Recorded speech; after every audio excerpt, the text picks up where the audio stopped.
Do you ever stop to think how vastly different our perspectives are? I mean, the way that I see something and the way that you see something and the way that somebody else sees something is completely different, even if we're literally in the same place doing the same thing at the same time.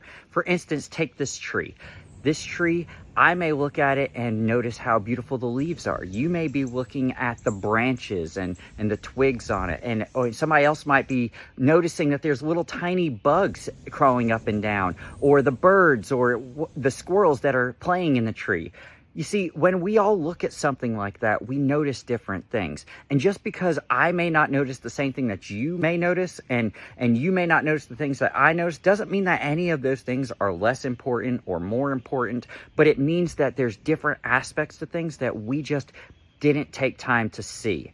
And that's a lot like life. You know, we may go through a situation where you have something happen to you and you come out of it with a certain level of a feeling or experience that you register it in a certain way. Whereas I might register it completely differently.